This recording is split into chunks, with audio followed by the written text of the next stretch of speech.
এই রাষ্ট্রের মালিক জনগণ, তারাই করবে নির্বাচন। ৮ নম্বর প্রশ্নে আমরা যাব। বিচার বিভাগ, প্রশাসন, সশস্ত্র বাহিনী, আইন শৃঙ্খলা বাহিনী, নির্বাচন কমিশন, দুর্নীতি দমন কমিশন সহ সাংবিধানিক ও রাষ্ট্রীয় প্রতিষ্ঠানগুলোকে স্বাধীন, স্বচ্ছ ও শক্তিশালী করতে আপনি কি পদক্ষেপ নেবেন? আমরা ৮ নম্বর প্রশ্নের উত্তর দেখব, তিনি কি উত্তর দিয়েছেন। আলহামদুলিল্লাহ, বিচার বিভাগ এগুলো একটা রাষ্ট্রের একটা গুরুত্বপূর্ণ অর্গান। একটা আইন বিভাগ আছে, বিচার বিভাগ আছে, তারপরে শাসন বিভাগ আছে। এই বিভাগগুলো রাষ্ট্রের গুরুত্বপূর্ণ অর্গানগুলো, অনেকগুলো অর্গান। এগুলো যদি আসলে অসুস্থ থাকে, রাষ্ট্রই টিকে না। এই জন্য জনগণ অস্বস্তিতে থাকে, অশান্তিতে থাকে। সে রাস্তায় কোনো সময় নিরাপত্তাও আসে না, শৃঙ্খলাও ফিরে আসে না। রাষ্ট্রটা অনেক সময় দেখা যায় যে এখানে অরাজকতা, হিংসা, প্রতিহিংসা, রাহাজানি ইত্যাদি হয়। দুঃখজনক হলেও সত্য, আমরা 1757 খ্রিস্টাব্দে যখন ইংরেজরা বাংলার এই স্বাধীনতা সূর্য অস্তমিত হলো, পুরো 200 বছরের পর থেকে ইংরেজরা শাসন করে। ইংরেজদের শাসনের সময় অনেক ব্রিটিশ বিরোধী আন্দোলন হলো ভারতবর্ষকে স্বাধীন করার জন্য। তারপরে আলেমদের নেতৃত্বে আন্দোলন, কংগ্রেসের নেতৃত্বে আন্দোলন হলো, এবং স্বদেশী অনেক সংগঠন ছিল, স্বদেশী আন্দোলন করেছিল সেখানে। অবশেষে সেখানে একটা উল্লেখযোগ্য ভূমিকা ছিল আলেমদের। অবশেষে 47-এর 14 আগস্ট, 15 আগস্ট এই ভারতবর্ষ স্বাধীন হয়। পাকিস্তান নামে এবং ইন্ডিয়া নামে দুইটা দেশ হয়। কিন্তু দুঃখজনক হলো সত্য যে এই আলাদা আলাদা দেশ, বিশেষ করে পাকিস্তান আমাদের ভূখণ্ড যখন হয়, তখন সেই সময় থেকে যদি আমরা চিন্তা করি যে ব্রিটিশের যে আইনগুলো আছে, সেই আইনগুলোই ধারাবাহিকভাবে চলে আসতেছে। এই আইনগুলো মূলত শোষণের হাতিয়ার হিসাবে আমরা মনে করি, শোষণের মূল কারণ হিসাবে আইনগুলো মনে করি। কিন্তু আমাদের আইন প্রণেতা যারাই ছিল, তারা কিন্তু আন্তরিকতার সাথে এদিকে নজর না দেওয়ার কারণেই কিন্তু এই ঝামেলাগুলো হয়েছে। তা আমরা মনে করি যে বিচার বিভাগকে যদি স্বাধীন, স্বচ্ছ, শক্তিশালী করতে হয়, বিচার বিভাগের স্বাধীনতা দেওয়া লাগবে, এবং আপনার বিচার বিভাগকে আলাদা একটা প্রশাসন করে সেখানে স্বাধীনতা অবশ্যই দিতে হবে। এবং এটা আমরা সংস্কারের, গণভোটের ভিতরে যে হার পক্ষে সংস্কারের একটা করছি, সংস্কারের পক্ষে যখন আমরা মতামত দেব, ইনশাল্লাহ বিচার বিভাগ চিরদিনের জন্য আমাদের দেশে স্বাধীন হয়ে যাবে, এটা আমরা আশাবাদী। প্রশাসন, সশস্ত্র বাহিনী, এগুলোর ব্যাপারে এক কথা বলা যায় যে আসলে আমাদের দুঃখজনক হলে সত্য, 71-এর আমরা 9 মাস রক্তক্ষয়ী সংঘর্ষে আমরা এই স্বাধীনতা অর্জন করছি। ঠিক হয়, 54 বছর পার হয়ে গেছে। এখনো আমাদের বুদ্ধিজীবীরা বলে, লিখে পত্র পত্রিকায় যে have we really tested independence in true sense. এই জন্যই লেখে যে আমরা সত্যিকার অর্থে একটা কার্যকরী, একটা সুন্দর, স্বাধীন security council, national security council আমরা করতে পারি নাই।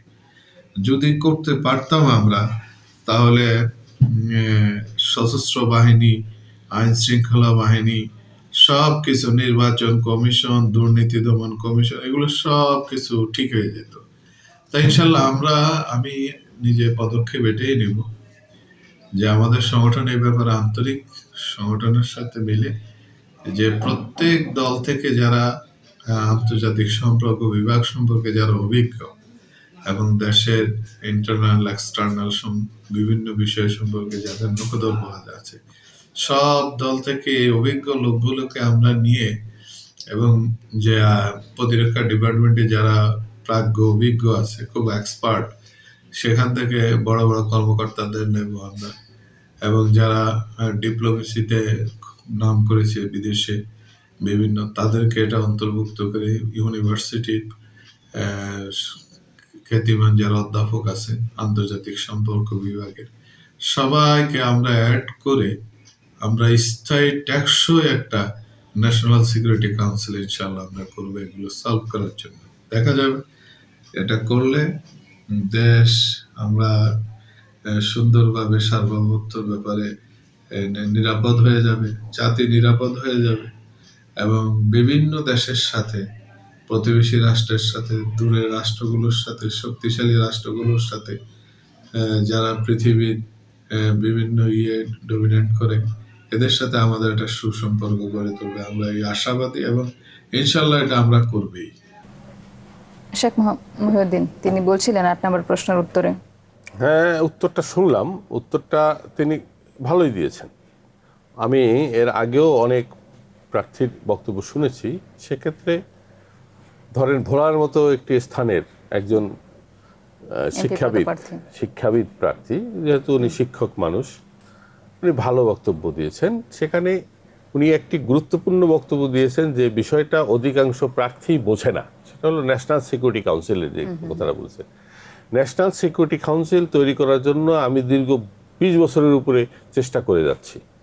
বহু সরকারকে আমি চেষ্টা করেছি যেগুলো করানোর জন্য, কিন্তু সরকারই এইটার মধ্যে মাথা ঘামাইতে ভয় পায় বা করতে পারে না। সেক্ষেত্রে উনি গুরুত্বপূর্ণ একটা প্রশ্ন করেছেন। ইভেন আমি 111-এর সময় আমি নিজে স্ট্রাকচার পর্যন্ত করে দিয়েছি কিভাবে ন্যাশনাল সিকিউরিটি কাউন্সিল হবে, এটা অনেকে বোঝেই না। তো সেক্ষেত্রে উনি এটা ধন্যবাদ পাওয়ার যোগ্য এবং তিনি তার যোগ্যতা এখানে প্রমাণ করেছেন। কয়েকটি প্রশ্নে তিনি নিজের অযোগ্যতা প্রমাণ করলেও এখানে তিনি যোগ্যতার প্রমাণ রেখেছেন। ধন্যবাদ দিয়েছেন। ধন্যবাদ। আমরা পরবর্তী প্রশ্নে যাব। 9 এবং 10 নম্বর প্রশ্ন আমরা দেখতে পাচ্ছি, কল্যাণ রাষ্ট্র বিনির্মাণে স্বেচ্ছাসেবা নীতি প্রণয়নের মাধ্যমে জনগণকে সম্পৃক্ত করার কি পরিকল্পনা আপনার আছে? আর তিনি 9 নম্বর প্রশ্নের উত্তর দেননি। আমরা চলে যাব 10 নম্বর প্রশ্নে। ভূমি বন্টন বিন্যাস ও ব্যবহার নীতি, স্বাস্থ্যনীতি, শিক্ষানীতি, পররাষ্ট্রনীতি, বাণিজ্য নীতি, শিল্পনীতি, স্থানীয় সরকার নীতি, নিরাপদ খাদ্যনীতি, জনবান্ধব বিচারিক নীতি, খনিজ নীতি, প্রশাসনিক বিকেন্দ্রীকরণ নীতি, গবেষণা ও উন্নয়ন নীতি ইত্যাদি প্রণয়ন ও বাস্তবায়নের লক্ষ্যে কি পদক্ষেপ গ্রহণ করবেন? ঠিক একইভাবে 10 নম্বর প্রশ্নের উত্তর দেননি। 10টি প্রশ্নের মধ্যে তিনি 7টি প্রশ্নের উত্তর দেননি এবং 3টি প্রশ্নের উত্তর দিয়েছেন। আপনি কিভাবে? আমার মনে হয় এই প্রশ্নগুলোর কেন তিনি উত্তর দেননি। একজন সংসদ সদস্য সব নীতিমালার সাথে পরিচিত হতে পারেন, কিন্তু তার সামর্থ্য বা যোগ্যতা নাও থাকতে পারে। উনি হয়তো ভেবেছেন সংসদীয় কমিটিগুলোর এই সমস্ত কমিটির মধ্যে হয়তো আমি থাকতে চাই না, কারণ আমার যোগ্যতার অভাব রয়েছে। তাই উনি যেগুলোর প্রতি বেশি ইন্টারেস্টেড সেগুলো উনি উত্তর দিয়েছেন, আর যেগুলো সম্পর্কে লেস ইন্টারেস্টেড অথবা তিনি জানেন না বা কম জানেন বা এড়িয়ে থাকতে চান, প্রশ্নটা ঠিকভাবে উনি বুঝতে পারেননি, হয়তো সেগুলোকে উনি এড়িয়ে গেছেন। তবে এড়িয়ে না গিয়ে তিনি যদি সেভাবে বলতেন যে আমি এই বিষয়গুলো পার্লামেন্টে গিয়ে সিদ্ধান্ত নেব, তাহলে আমার মনে হয় তাহলে তাকে একটু বেশি বুদ্ধিমান মনে হতো। এই জায়গাটায় আমার মনে হয় তাকে, যেহেতু 7টা প্রশ্নের উত্তর দেননি তিনি, উনি বড়জোর 25 পেতে পারেন। ধন্যবাদ আপনাকে আমাদের সাথে যুক্ত হওয়ার জন্য। দর্শক দেখছিলেন ভোলা 1 আসনের বাংলাদেশ জামায়াতে ইসলামের এমপি পদপ্রার্থী মোহাম্মদ নজরুল ইসলাম, যিনি তার 10টি প্রশ্নের উত্তরে 3টি প্রশ্নের উত্তর দিয়েছেন এবং 7টি প্রশ্নের উত্তর দেননি। সেই নিয়েই আমাদের আজকের মূল্যায়ন ছিল।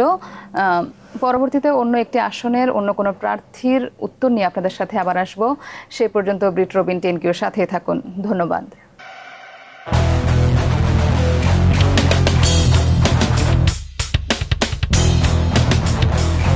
এই রাষ্ট্রের মালিক জনগণ।